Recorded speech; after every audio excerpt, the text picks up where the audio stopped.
George Kilpatrick, inspiration for the nation, celebrating people we feel good about. We are so pleased to be joined today by a scholar, an activist, an author. Dr. Scot Brown is in the house.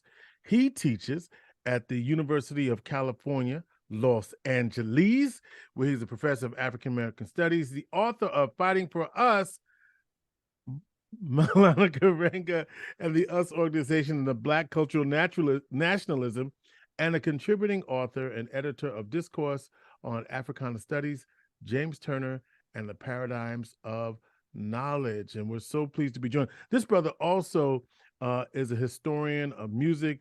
He's appeared in publications all across this country. And he himself is a writer, a producer, and a musician. He's got a couple of songs that he's going to hook us up with a little bit later on. But we came up, Dr. Scot Brown and I were talking the other day, and we came up with this idea of the Black Renaissance, right? And art, intellectual, and activism, right? So what does all of that mean? And how do we put all of that together? And by the way, he hails from Los Angeles, California, LA, one and only people that have ever been born there. No, I'm only kidding. He's originally from Los Angeles, California. Are you not originally? No? Okay. No. I'm from Rochester, New York. Right, Rochester, New York. Right. Not too far away from you. Right down the street, right? I don't know why I messed that up. But anyway, he here now, right? Yes. So Scott, let's talk about first of all, welcome to the program once again. Thank you. And let's talk about this idea of how you came to be a scholar and this notion of the Black Renaissance. Yes, I think that, the idea of Renaissance, when we think about people and the multiple dimensions of creativity that come with what we call being a Renaissance person, is probably something that would have been taken for granted if you were talking about so many of the heroes and people who we looked up to in the African American experience. If you think about, for instance, Lift Every Voice and Sing, that song's written by James Weldon Johnson, school principal, went to law school, right? Head of the NAACP at a certain point, author, just multi-dimension. So a lot of the things that we think about as sort of special when we talk about being a Renaissance person may have been the kind of things that were just a matter of survival and living for a previous generation of activists. So the separation between art, intellectual production, activism would have been quite foreign for someone like W.E.B. Du Bois or a Zora Neale Hurston. So in some respects, it's about getting back to, it's only a Renaissance if it's new to you. So it's a Renaissance of sorts in terms of the nomenclature or the name, but in reality, it's about getting back to the multidimensional creative force that African people need to be in this world. You're basically, and you and I talked about this, you're saying to me that I'm sensing that you're saying that somebody like James Weldon Johnson, who wrote Lift Every Voice, an ordinary person, or even W.E.B. Du Bois, who was not an ordinary person, right? So I'm trying to pinpoint this idea of either or, right? That this idea that we can't be fully who we are. And I think that's really what the point you want to make, that we're returning to a point where I can fully express all of who I am. And that we might be in positions where we think we cannot do that. Explain. That's right. And so when we're talking about ordinary people, that's always a question for discussion. What does it mean to be ordinary? But I think that as far as the lived experience throughout the African diaspora, survival, creativity, and development has always required multiple dimensions. Spirituality has been tied to music. The memory of the history has been rhythmic and tied to all kinds of forms of expression. dance, all these things. And you're right. I am talking about also the problem of the separation, the Cartesian, mind-body separation, the separation of the idea that you have to have another, what you say, in another life. Sometimes when people talk about when they were doing other things, they say, well, in a previous life, I was. Right. And I think that as a matter of leadership, as a matter of also cultural fulfillment of our own mandate as African people, we should not separate creativity from all other forms of expression. James M. Tume, who is my mentor, now this is a person who was an activist in the group Us. In fact, he was at the first Kwanzaa ceremony, 1966. He also he edited the Us organization's first booklet. He co-edited with another person, Imamu Clyde Halisi, and they put the first Us organization's book out called The Quotable Karenga. He's also a percussionist, conga player. He played with Miles Davis. He's also a producer. You all may be familiar with the song Juicy, which has been, there's almost like a Juicy for every 2 or 3 years. Another artist is sampling it and using that music. But even prior to that, he's a songwriter, wrote for Stephanie Mills, Patrice Rushen, wrote for Teddy Pendergrass. He and Reggie Lucas were a songwriting duo. So the point is that when I talked to him and when he broke down this issue that I had, once I'd gotten into scholarship, I sort of put the music down. And he said, that's a big mistake. Never let your funk down. Because he said, so much of life is like a battlefield and you're going to need somewhere to go. And most people are looking for that place to go. Some people spend their whole lives trying to find a way to tap into it. And he said, and you have it. The other thing is that he said the highest form of art is intellect and the highest form of intellect is art, so that we don't separate the two. So the art of writing Black Reconstruction is also the same kind of power expressed in a different facet as Du Bois's The Star of Ethiopia play that he wrote. So that's really the essence of talking about being a Renaissance person today. It probably goes without saying. I will add, before I pass it back to you, that I think this generation is probably more oriented that way naturally. Because you have multimedia opportunities that can pull from different things. People can do things from their home now. They can release music and record music from their home. They can find ways to get it polished. They can do all kinds of things that pull from different skill sets. So actually, I think for some young people, this conversation will probably reinforce a lot of what they may already have started to experience or what they already know. Talking with Scot Brown, he's a professor of African American Studies at UCLA. And do you have anything you need to share right now about all of that, or are you good? I'm good for now. I just want to, just ask some questions.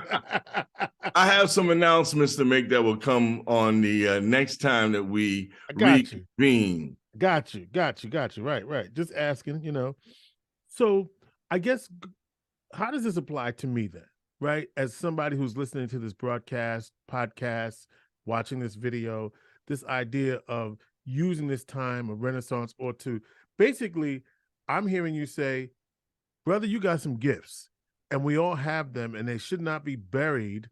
That's biblical, right? Do not bury your talents, or if you don't use your talents, they won't, that you should use your talents if you have them. Is that what you're saying? What does that have to do with me? It has everything to do with you and everything to do with even what we're engaging in right now. So your knowledge, for instance, of lighting is evident, and my lack of it is probably evident right now.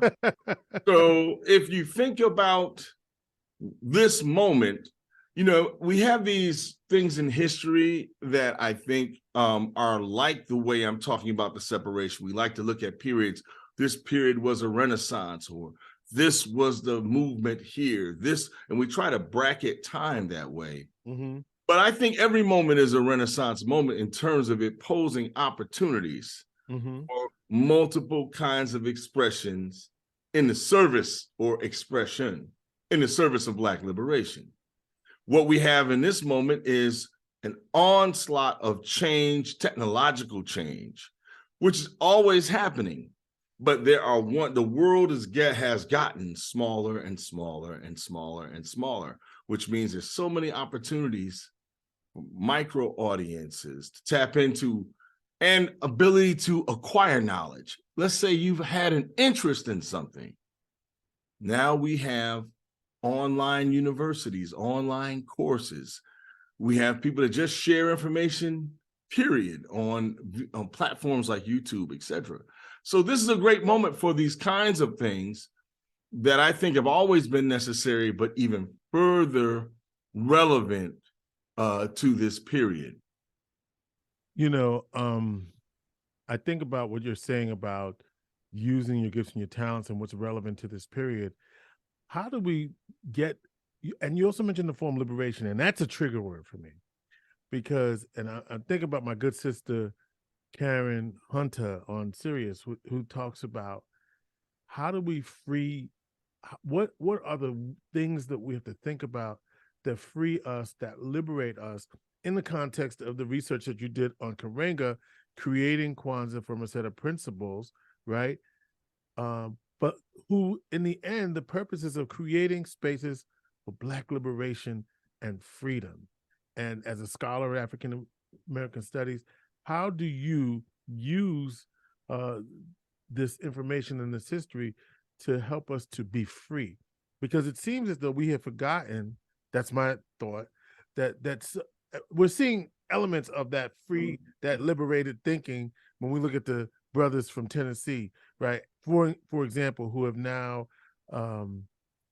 spoke their piece, and now they're back in the legislature doing their thing. But at that moment, they were not accepting, no, you're not going to shackle me. You're not going to shackle my voice. We're going to speak and we're going to be free. So how do we re-energize ourselves for this moment where we see all across the country legislatures controlled by the GOP straight up, and I'm not making it political, it's just a fact, who are now looking at rights that we've had and looking to restrict them, to make elections not democratic, make them phony, just say this happened and then make it up.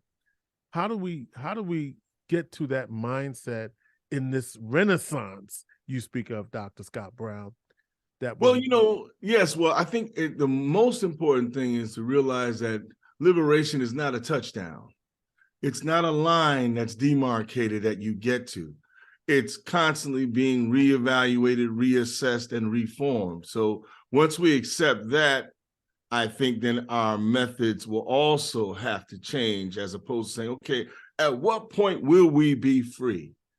It's not about crossing the Canadian border during a period of enslavement or the period of the Fugitive Slave Act, because those borders are not just above us. In many cases, they are within also, right? They are also cultural boundaries and ways that we have to struggle. So there's one thrust that is popular now, particularly when political opportunities in the mainstream diminish.